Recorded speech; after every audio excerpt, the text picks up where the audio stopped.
Can you believe that we're coming into the 8th season? No.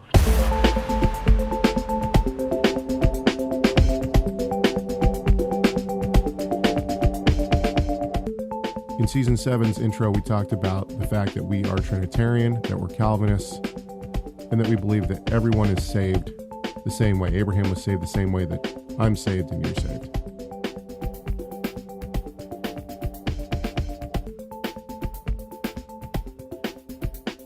What other core issues do we stand by? That, all the solas, because we recognize those as core hermeneutical principles. They're like signposts in the road.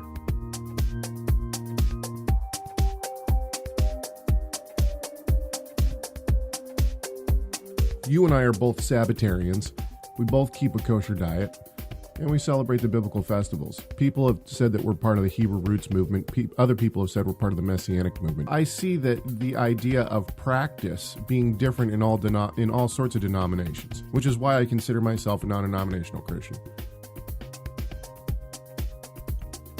If it's worthwhile if there's even a single person out there that hears a discussion and through our discussion, the Holy Spirit quickens that person's heart on a specific topic, maybe helps them in a way that they've been wrestling with the Word and trying to understand.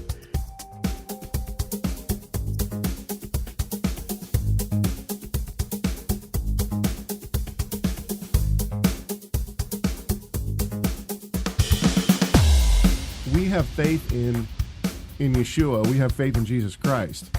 We're saved by faith alone, justified by faith alone. There's no work will save me. I think we're gospel roots. We're gospel roots. In other words, we go back to the core promise of the gospel in the scriptures, and exemplified, like Paul says, in the promise, in your seed all the nations of the world will be blessed. Here we go.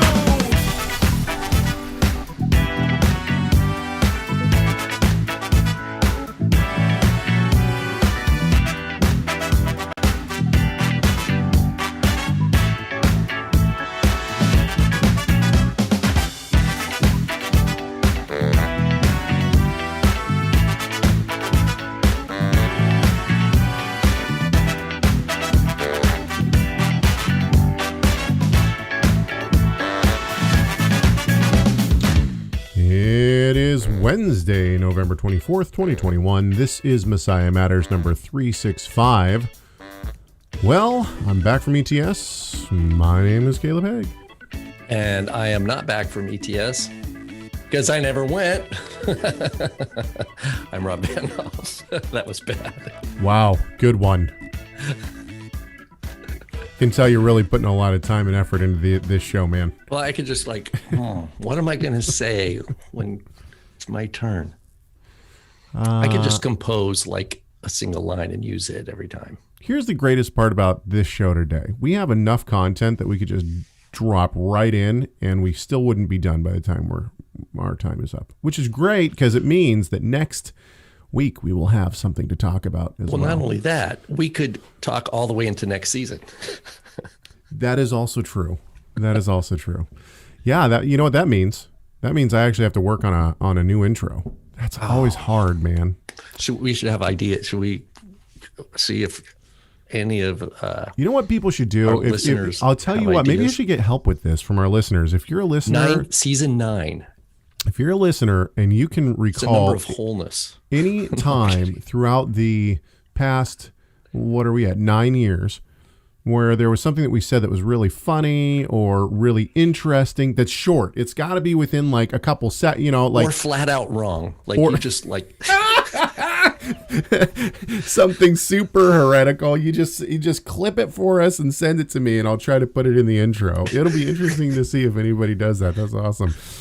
Oh, that's great. All right. Well, hey, you can also give us a call, 253-465-3205. It's 253-465. 3205. And you can also shoot us an email, chegg@TorahResource.com, chegg@TorahResource.com. And don't forget to subscribe, please. If you are not subscribed, go ahead and do it. We just hit 7,000 subscribers. Okay, what's so funny is that I'm like, I can't, I'm a nostalgic person, right? I kind of like, I think back and like kind of savor moments, and I remember you and I sitting, I think we were at a table in Baltimore with Dr. Richard Averbeck. Right. I remember the exact table that we were sitting at. Yeah. I mean, it was like this big, our back to the window. Yep. I can just, it's like, I can go, wow. And to then think, man, that was like 8 years ago. That was at the kind of towards the beginning. I want to say that was December or November of 2013. Right. I could be wrong. Yeah. And also, by the way, I was wrong. You were right. Believe it or not. On which thing? It happens from time to time. When we did the Hoff Goes Off music, it was show 55. Well, what was I right about? You said it was in the early shows. It was in the first 100 shows. And I was like, no, I think it was like 200 or something like that. How did you found the clip of it? I have a clip of it, yeah. But we don't have any video of it. We only have audio of it. How is that? Oh, okay. Because I wanted to capture your response. Because you did not listen to it until, anyway, okay. I could go back and see if I actually can find it, but I don't think we have that video. Anyway, I enjoy these little nostalgic moments. Do you know when we started recording video? I don't know if people know this, but we used to only be a podcast. We didn't actually, we were getting, I mean, the video is really what has, it's really launched us because people love looking at Rob. They love looking at your mugs. At my mugs, yes. I think it was show 32 is when we started videotaping. It was a total wreck. Our show was so bad, man. It was really bad. If you think it's a wreck now. Yeah, if you think it's a wreck now, just go back and listen to some of those shows. It was really bad. We have tried a lot of different things. There's the when we tried putting in commercials, that was interesting. There was also when we tried to do a live call-in show, and the very first word that the caller said was the F word. That was interesting as well. I wasn't there. That was when that was my dad. Your dad was sitting in. But we do have some. Man, this is like let's reflect on the past 9 years as we go into season 9. Yeah, but we did have some really, and we interviewed people that we would never interview now. Staley. The convicted con man who conned people out of millions of dollars and now is out and making another ministry. He was on our show. Yeah. And then there was also Dr. Michael Brown. Now, Brown was at ETS. I didn't say hi to him, but Brown was at ETS, as he usually is. And he delivered 2 papers, actually, I believe. Anyway, I wouldn't bring Brown back on this show. For theological reasons. Yeah, well, and this stuff, but I appreciate what he talked about, but still, this is one of the reasons we don't have people on our show anymore.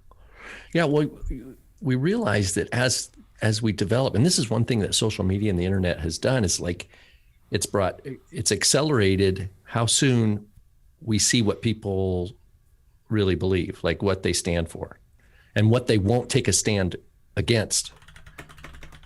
Like what they kind of allow under and like and there's some disappointment in there, and I think there's people who've been disappointed in us. Oh, of course. That's fine. I mean, we've had good moments too, right? I mean, like, let's see here. Let's think of a couple of the key favorite I'll tell you what, on the spot, let's do it. 3 favorite moments that you can think of off the top of your head of the past 9 years. I got them. We'll trade off and on. Okay. We'll trade off and on. My favorite moments? Favorite moment show, I think it was 160 something, Brant Petrie interview. Oh, I would have, that's 1. in my top 3. Yeah. That was great. That was a great discussion. That was a great discussion. That was, I think, probably our best show ever. Anything else? Now it's your turn. I would say the best moment is like when you heard the Hoff Goes Off song for the first time. That was fun. That was a good time. That's not really content related scripturally, but it was. I think also a second of mine would be that was just together in terms of like, well, because there's a flow of interaction with what is the hot topic at the time. Yeah, I would have to think of a third one. I think the Hoff goes off. That was a really fun moment. There's been a couple other really good ones. There was one where we went. There was a certain, I'm going to use scare quotes, Messianic rabbi who published an article about how Paul probably wrote Romans in Latin because it was to Italians, but he probably wrote, in Aramaic. What's that? Malachi. Yeah. The Italian prophet Malachi. And we went through it, right? We went through that letter carefully, or that article, and pointed out. And then I remember, I personally got like, you're slandering, like all sorts of scary stuff. I've received 2 death threats in my time in ministry, and actually the reason that's on my mind is because I'm going to mention one of them in an upcoming article. But I don't think I'm going to right now. So there, I'm teasing the articles. Okay, let's jump into it. Let's get into it. What do you say? Oh, I forgot about how can I forget about our producers?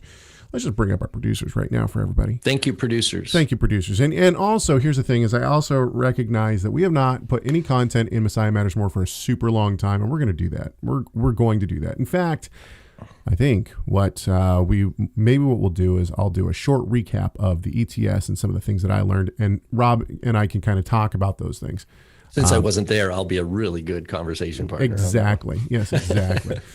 Yeah, we had a good time at ETS. But I could share my experience with my virtual SBL.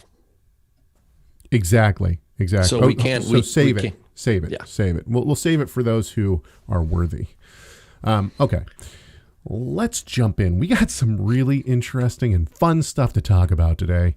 This one from the Crisco Kid, and he writes in from time to time. This one has an air of, what shall I say? Is it Crisco like the lard replacement? Krisko. Crisco. Oh, not Crisco. Remember, like Crisco, it's like a vat. Right. A vat of lard. A vat of lard. I think it's lard replacement. Oh my word! I don't think it's real. Anyway, lard. so it's not a good imagery. Right, exactly. Either way, this. Oh, hang on just a second. I'm so sorry. Before we jump into this, I am just losing today. Mary gave us a super chat. Weights and measures. You've been. It's her favorite. It's her favorite clip. The weights and measures. She doesn't even have to tell. She doesn't even have to tell us anymore. We just know. Okay, so the Crisco Kid has an air of dissatisfaction with Rob and I on this one. Now, as everyone who listens to this show on a semi-regular basis might probably know, that we have actually come against Heiser. Michael Heiser, the revered, almost second Messiah, as many of his followers seem to tout him as. I mean, people really like Heiser. And I haven't come up with a name for people who follow Heiser, but people who usually have a following that are so like on fire dedicated, usually I try to make names for. So maybe the Heiserites.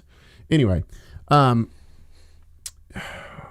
so we put out a video that said, look, everybody keeps saying that we misrepresented Heiser, and but nobody has given us a reason or a way how we have misrepresented Heiser. So please tell us how we've misrepresented Heiser. Well, the Crisco Kid has taken the challenge on, and he is attempting to throw down the gauntlet here on this show. This is what he says.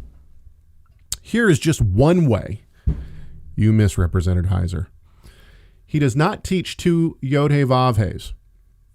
He teaches that Yod-He-Vav-He can take human form and still be the invisible Yod-He-Vav-He in heaven. That is the standard Trinitarian view.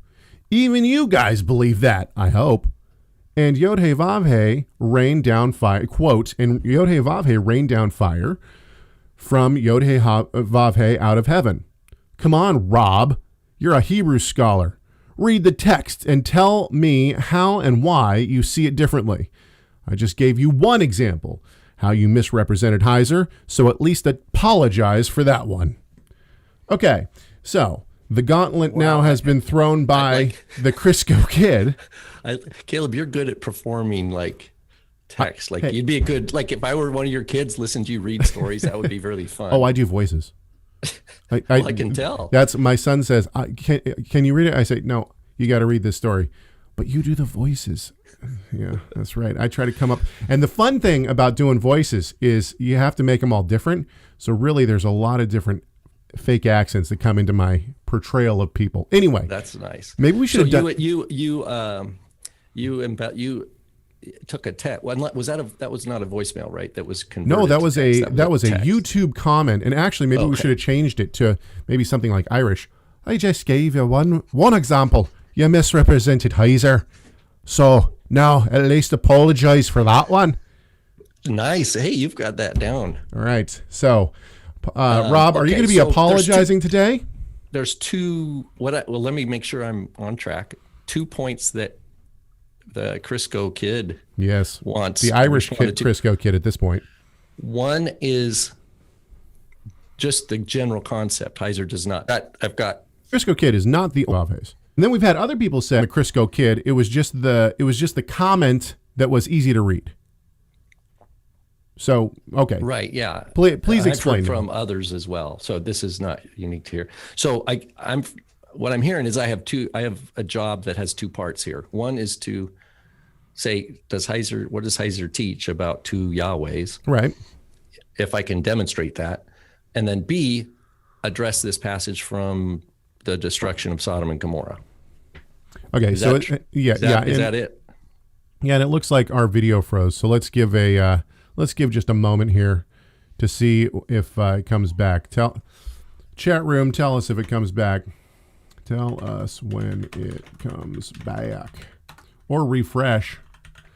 I just want to make sure that we get this because Zeus might be interfering. Yeah, well, I suppose that we, anyway, okay, let's keep going. Here's the thing is that, okay, go ahead. And I want to be very clear for our listeners. My understanding of Heiser has been very minimal compared to Rob's. Now, I've done some research. Specifically on Heiser, especially Psalm 82, because of my disagreements. But really, I'm resting on Rob for a lot of the information that's coming out. So from this show, at least. Go ahead, Rob. Tell us your two expositions. Okay, so in the Unseen Realms. That's the book. Yeah. Basically, the beginning of chapter 17, I think he says. Page number? Page 134. He writes, "The startling reality is that long before Jesus in the New Testament, careful readers of the Old Testament would not have been troubled by the notion of essentially two Yahwehs, one invisible and in heaven, the other manifest on earth in a variety of visible forms, including that of a man. In some instances, the two Yahweh figures are found together in the same scene." Okay, but then chapter 18 is when he goes more into it. It says, its use in several passages, this is 141, makes it clear that the biblical writers conceived of two Yahwehs. I mean, that's it. And then and at the end of the same chapter, he's got places where he tries to argue that there are two clearly separate Yahweh figures. Is apparent here. And then at the end, he says, you've now been exposed to its Old Testament roots. There are two Yahweh figures in the Old Testament thinking. And then he says, the New Testament writers repurposed the two Yahwehs theology in later in later chapters in the book. He's going to show how New Testament writers, quote, repurposed the two Yahwehs theology. Okay, hang on just a sec. Now, I'm going to play devil's advocate for a second because I already know what the emails are going to say. They're going to say, oh, no, Rob, you're taking this out of context. That's not what he meant. Okay, so, he's referring to something called the two Yahweh's theology that was repurposed by the apostles, by what he calls the New Testament writers. What that means is that in the Old Testament, the apostles found some kind of stuff where there's two Yahwehs, and they said, we can use this. repurposed. What do you do when you repurpose? You go to an old barn and you say, you know what? Oh, there's boards here. I can take these boards off and go make a put cool them table for my house. Yeah. Right. Okay. That's what repurpose means. This is, this is why I tell people just to stay away from Heiser. There's so many things that are important in our life as a believer, and we have limited time. You know, it's not helping people, in my view, which I believe is my colleagues, including Caleb at TorahResource, that we advocate a pro-Torah orientation to the revelation of the Scripture and the whole Bible that is oriented to a doctrines of grace hermeneutic, and the idea that the apostles find something in the quote Old Testament that they're going to repurpose for the new. It just reifies the wrong paradigm. That's my view. That talking about two Yahwehs has no edification potentiality for the church. That's just my position. I know that sounds harsh to people. Okay, hang on just a sec. So we have a comment in the chat room. Somebody is pushing against you. I've listened to a lot of Heiser, and my understanding is that he is not saying there are two Yahwehs. He is saying there are two figures in Genesis referred to as Yahweh. So is this a segue to that verse now? No, that's what somebody actually said. Okay, because that's a good segue to the Genesis passage. But I mean, what would you respond to that person? I would say, okay, let's look at that's what I'm saying. Let's look at, I have it on my computer here. Okay, it's Genesis 19. This is the verse that Crisco Kid cited.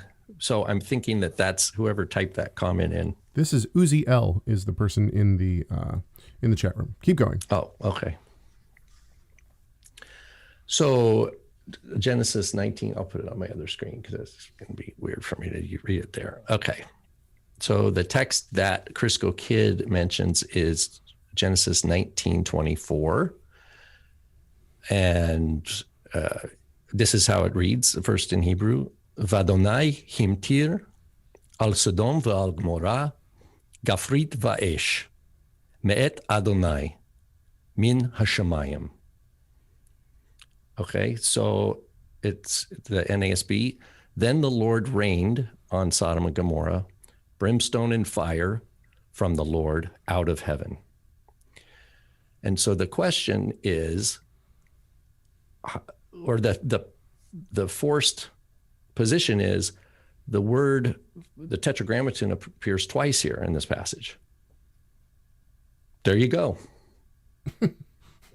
Aha. There's two of them. So I'm guessing. And what you have to understand is that what they read is that where it's Me'et Adonai, as if that is somehow, and it's even captured. The Herman later innovation. When it says the Lord rained on Sodom and Gomorrah, brimstone and fire from the Lord out of heaven, is that there's two. Because the second one is out of heaven.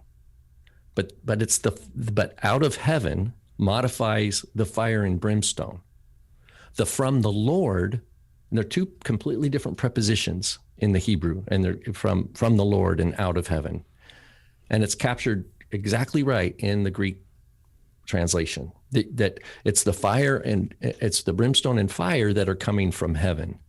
But the fact that they are Me'et Adonai means that this is just not a normal thing. This is God's judgment. Right. This is his purpose. So here's the thing.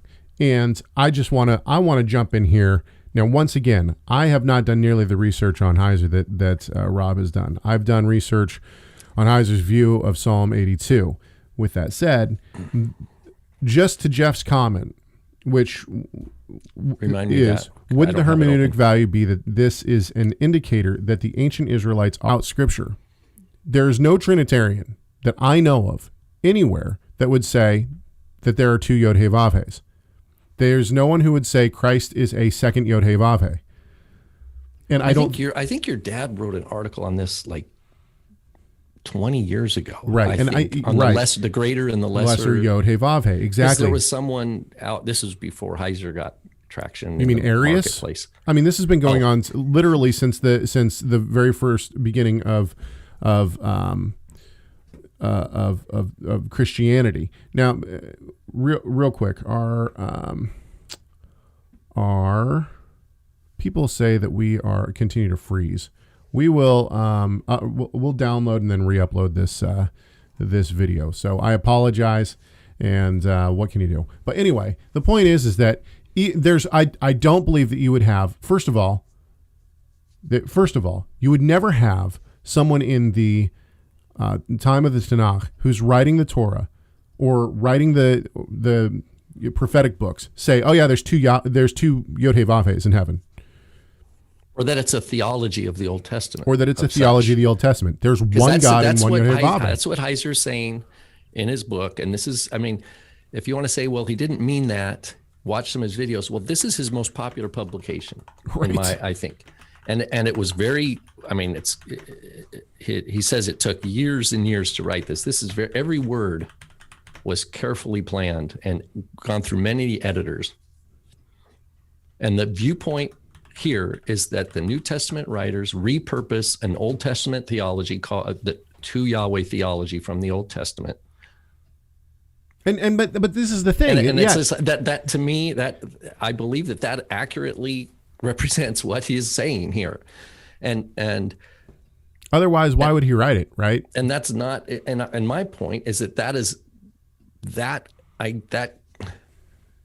idea has no edification for the body of Messiah. It's just, I mean, that's my stance. I'm not trying to hurt people's feelings. I'm not trying to be mean. I'm not trying to, Yeah, I mean, I'm with you. And what is more, I don't think that you could say that the biblical writers of both the Old and New Testament would in any way ever say that there was two Yod-Heh-Vav-Hehs. I just don't believe that.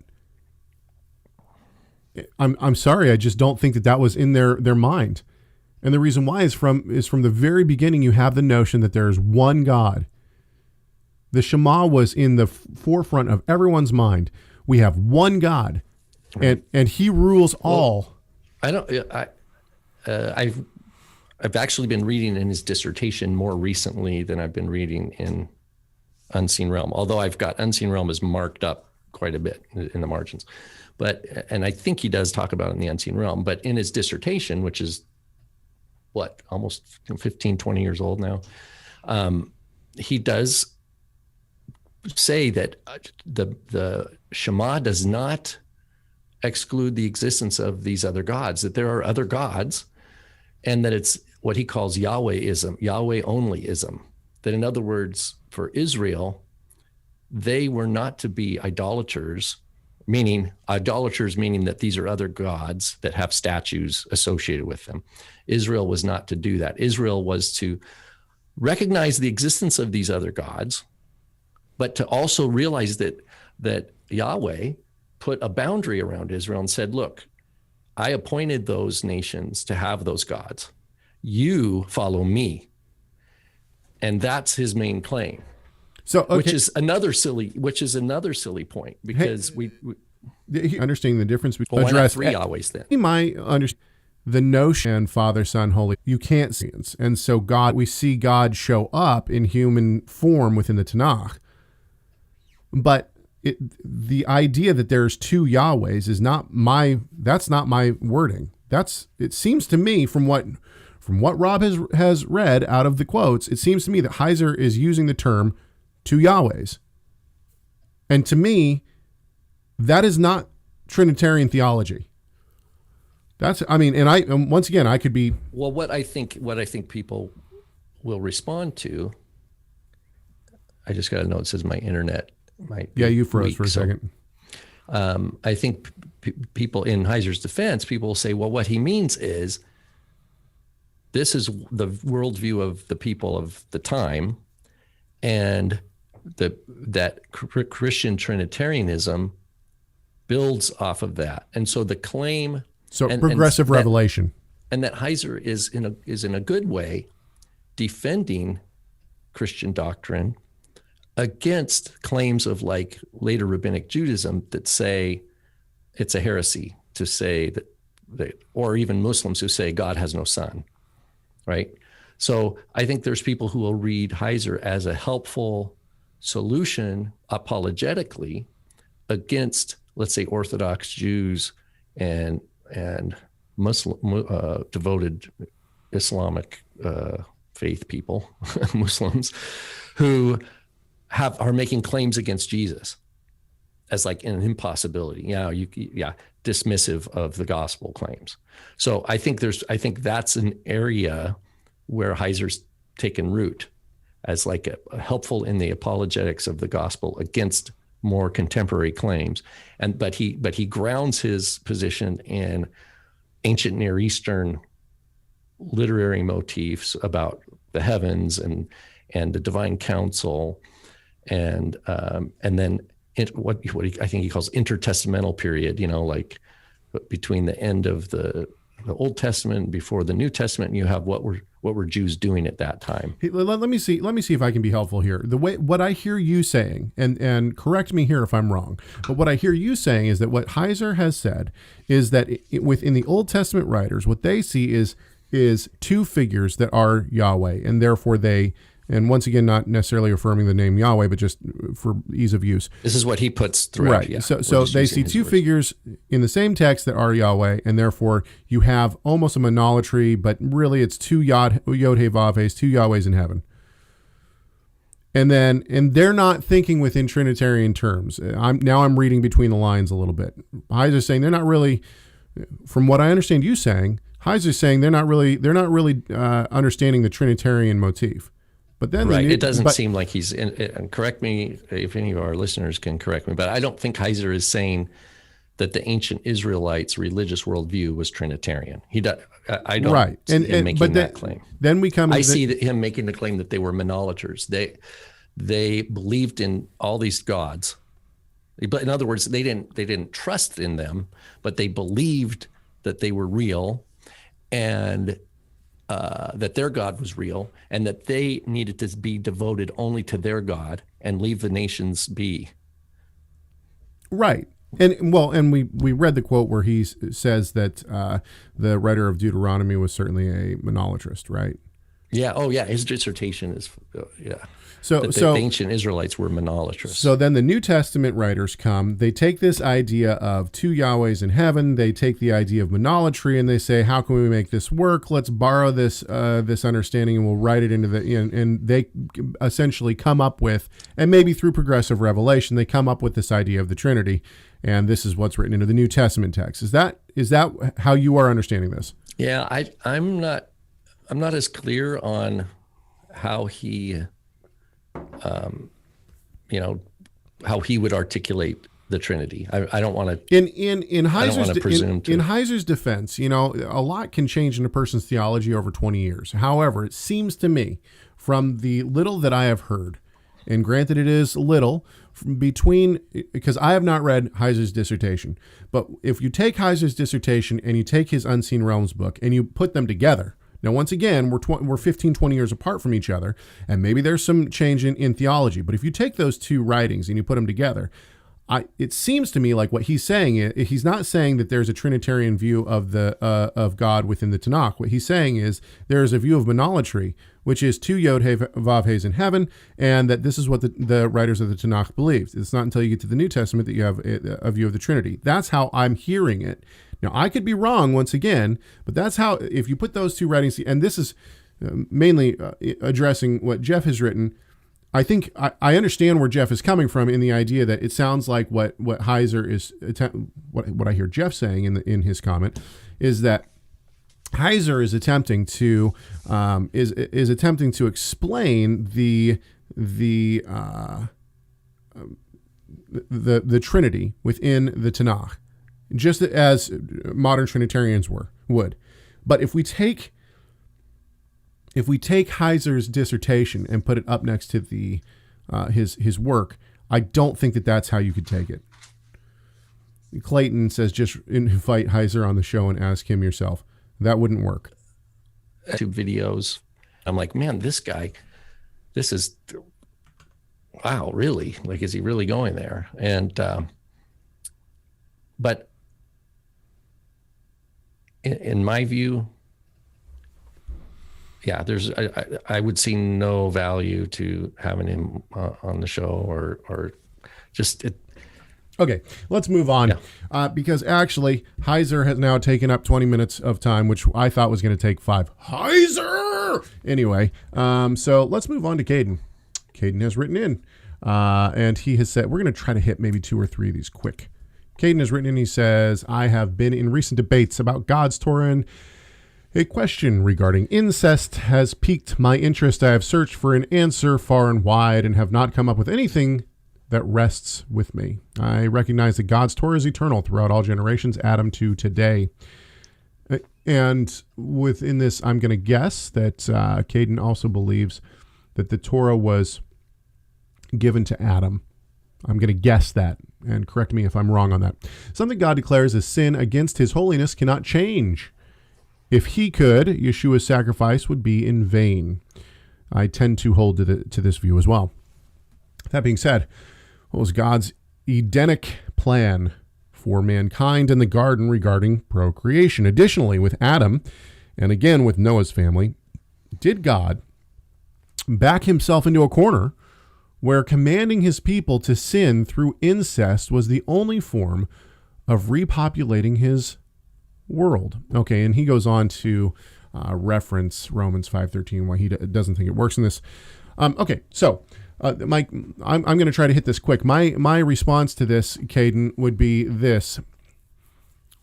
As a man, I can do certain things, like I can go to the temple and go into the temple just as women can. But one thing I can't do is take the Yom Kippur blood into the Holy of Holies. Now, there's another man who could do that, but I couldn't. Now, we're both men. We're both humans. We're both equally as valuable in the sight of God, I would think. But the high priest is the only one who can go into the Holy of Holies. And the question is, why?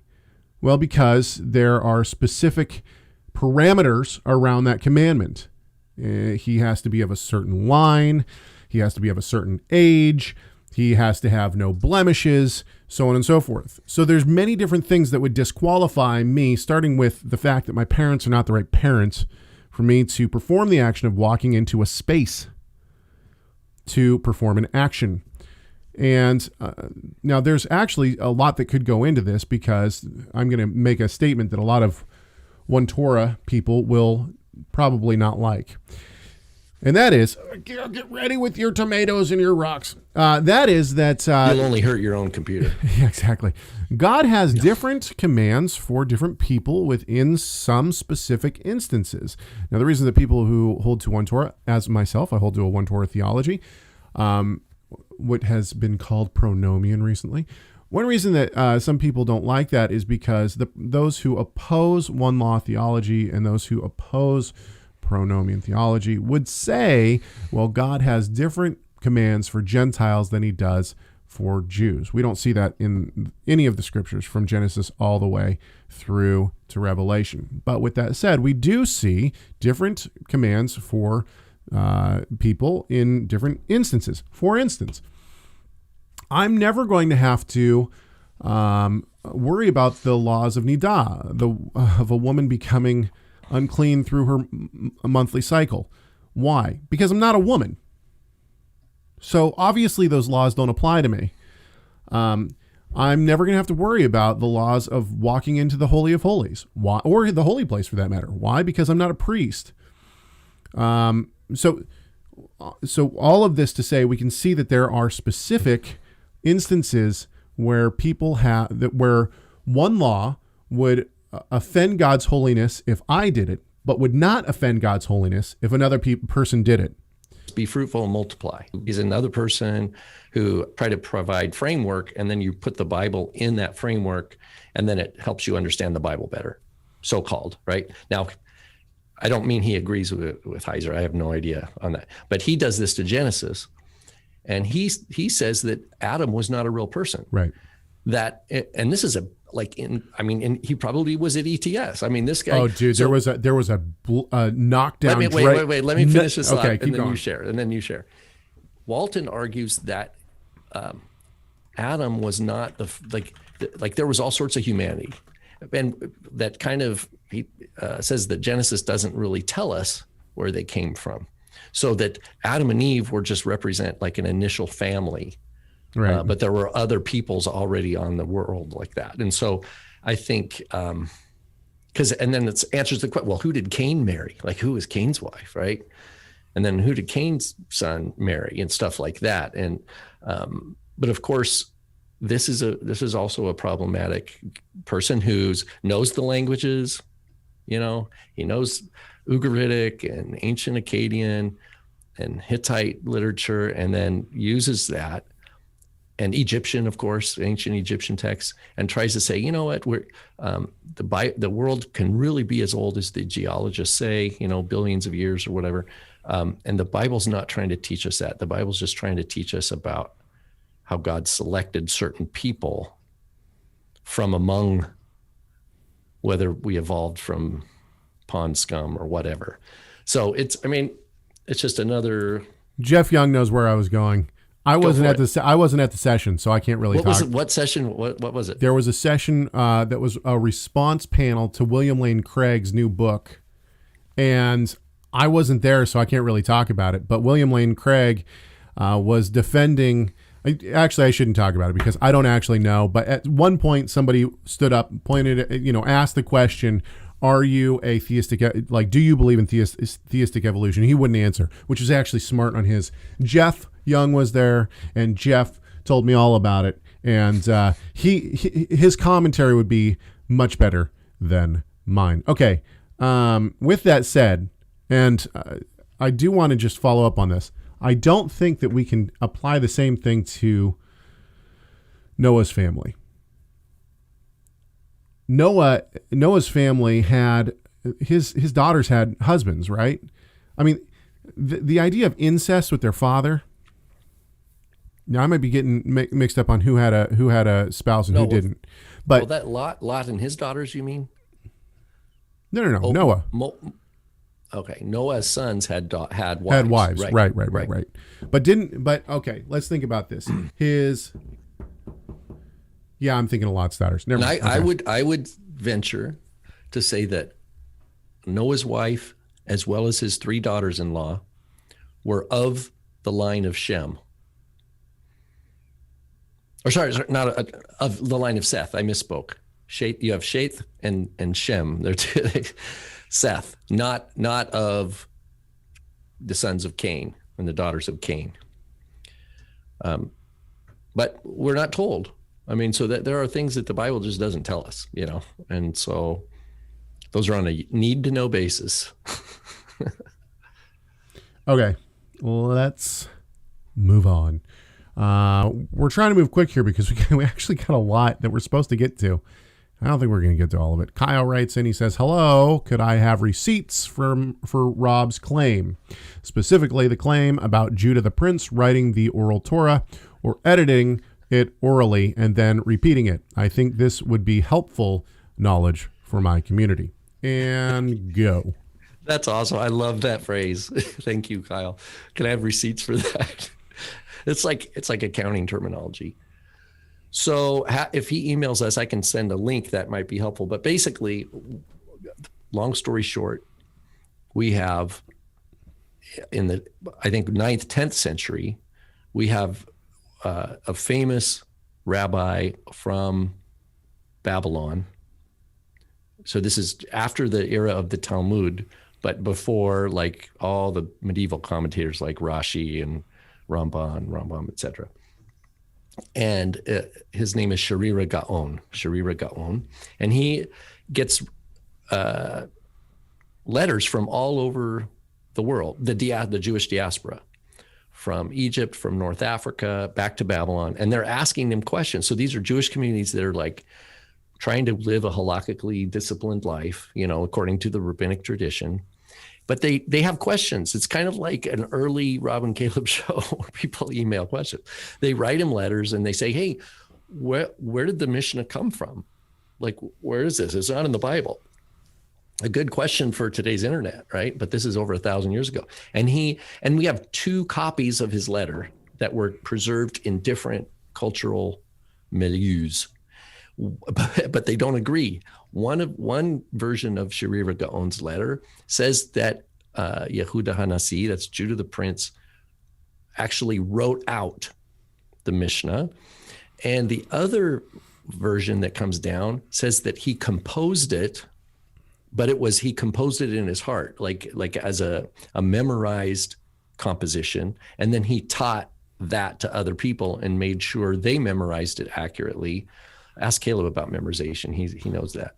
And then passed it on. And then only later, generations down the line, was it actually written. So within rabbinic tradition itself, stemming from this epistle of Sherira Gaon, it's a split answer.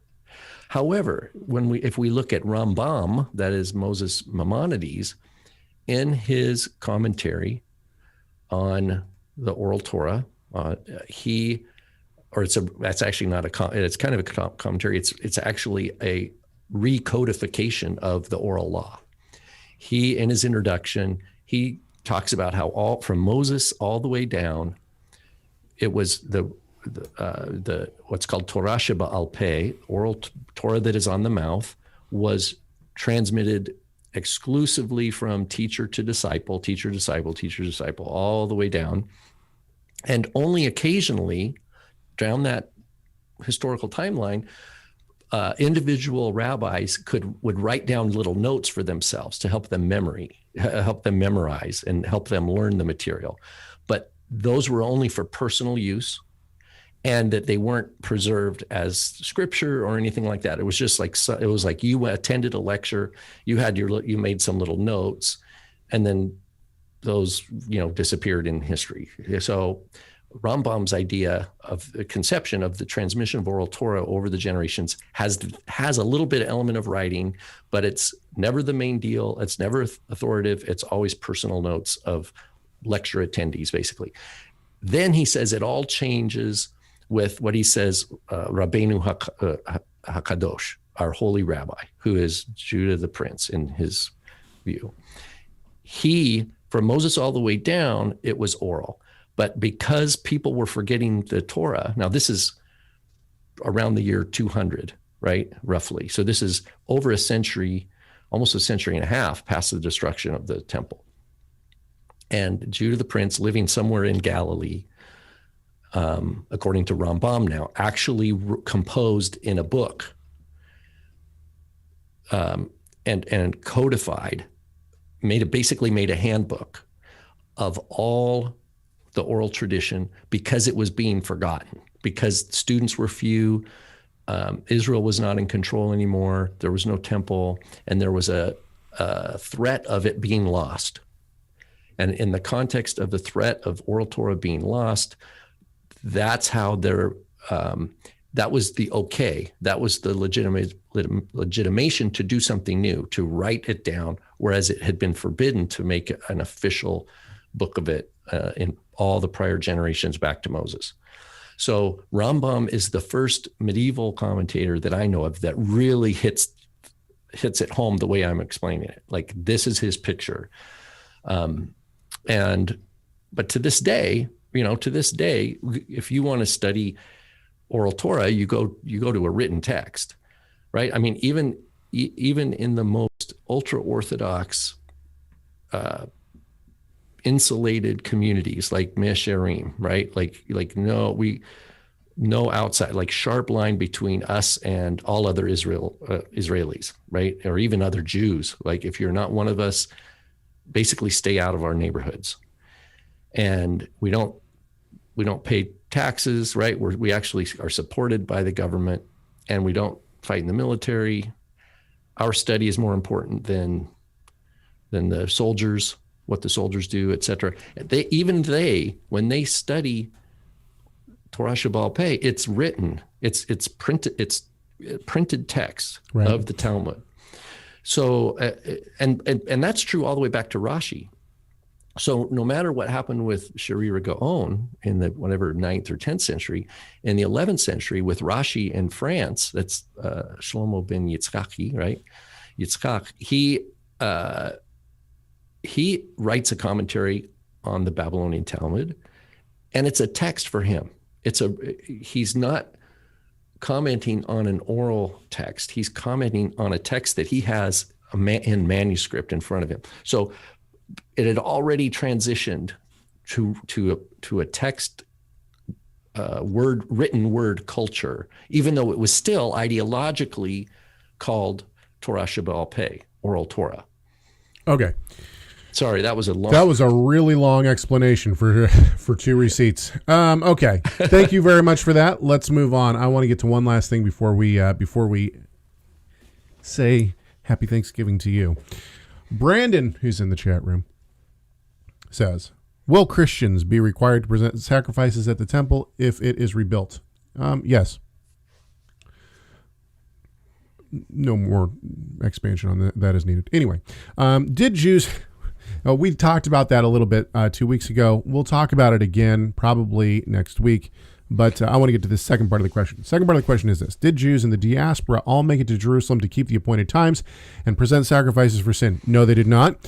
He goes on. How did they ignore the law of returning to Jerusalem 3 times a year with a clear conscience if they indeed did not return? Okay, this can be easily understood with several different pieces of information. Number one, E.P. Sanders has suggested, and I believe he is right, that in the first century, at least, during the time of Jesus and the apostles, and of course Paul, that anyone who lived outside of the land of Israel proper, that is outside of the boundaries of Israel, did not believe that person needed to journey. They believed that the law of returning to the temple 3 times a year was only for the people within Israel. Now we can see this a couple of different ways. First of all, Paul leaves and goes outside of Jerusalem, and he's gone for years. He doesn't come back. In fact, we see him say he wants to get back for Shavuot, for the festival of Pentecost, but that would imply that he had missed the festival of Passover, which is one of the 3, pilgrimage feast. We also believe that Jesus, or Yeshua, was actually in Egypt for at least a year, if not 2 years, when he was a child. I believe it was about 2 years. Well, and Paul teaches at Corinth for 18 months. Right. So there's a lot of different examples of this, but Yeshua was in... There's at least one Hanukkah in there. Okay. So Yeshua is in Egypt for at least a year, if not 2, probably more like 2. Most scholars believe it was 2 years, which means that it couldn't have been a sin for him not to go up. Because if it were a sin, then he wouldn't be spotless. So we know that, so right there it proves that if a person was outside of the land, they didn't have to travel to Jerusalem. And this was within this was believed within all of the first century, it seems to be.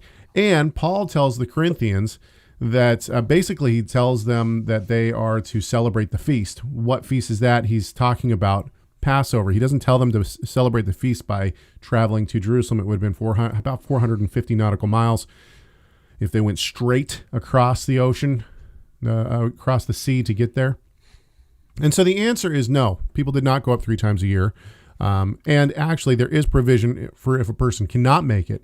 And then they are supposed to take the money that they would give for the sacrifice, and they're supposed to spend it on whatever they would like. And that seems to be within the land of Israel. So there's even provision for people who can't make it inside the land of Israel. With that said, let's just real quickly go back. Will Christians be required to present sacrifices at the temple if it is rebuilt? Yes. And the reason why is because whether or not, actually, I heard this first from a Christian scholar, and I agree with this. So I think that there are people within what I would consider mainstream evangelical Christianity who teach this. That is that the laws of purity still apply. We're all in a state of uncleanliness right now because there is no temple. But if a temple is rebuilt, and especially if the Messiah comes and rules from the temple, which I believe he will, then there will still be instituted clean and unclean. You'll have to be ritually clean to enter that temple. You can't be ritually unclean if you want to enter that temple. So number one is that we would have to have sacrifice just to be able to become ritually clean. Because everyone is affected by the uncleanness of corpse defilement. And what do you have to do to become ritually clean from corpse defilement? The ashes of the red heifer. So at least at the very minimum, there has to be the ashes of the red heifer. It seems within Ezekiel and Zechariah and Jeremiah and Isaiah and, well, pretty much, that there is sacrifices done by the prince. Now, someone had written in and said something to the effect of, well, the prince couldn't be Christ because he gives sin sacrifices for himself. Yes, the sin sacrifice can also be translated purification offering. This would actually make a lot of sense, especially if everybody has corpse defilement, including the temple that is just built. So it is my belief, and I know that this goes against mainstream evangelical and Christianity as a whole. It is my belief that there will be sacrifices in the temple again. I believe there will be that the entire sacrificial system will be reinstituted and that it will be administered by Christ. I don't believe that there will be a high priest. I shouldn't say that. The high priest will be Christ, but there will not be a high priest out besides Christ. And actually, interestingly, it doesn't seem as though we have priests working in the temple. At least there's no mention of them within the prophetic text. So the question then would be, does the Messiah do all of it? That would be a whole lot. So I don't know, but I think that there will be, I do believe that there will be a temple, and I do believe that the Messiah will reign from that temple, and I do believe that there will be a sacrificial system again, if nothing else, simply for to administer clean, unclean ritual purity. Okay. It's been another show, man. Sorry to everyone who was live and the video kept skipping. I apologize for that. We're going to, I'm going to try to see if I have a clean video recorded, and if so, then I will upload that. I will probably delete the one that's on YouTube and upload that. And so you'll see that in a little bit. All right. Anything else, Rob, before we go? Happy Thanksgiving to you, brother. You too. Happy Thanksgiving to you and yours and all y'all out there. Yeah. Who are celebrating Thanksgiving. Yeah. Happy Thanksgiving to our chat room. And thank you all for being a part of the show. We hope that this conversation has done at least one thing, and that is to glorify our great God and Savior, Yeshua the Messiah. Why? You know why? Because Messiah matters.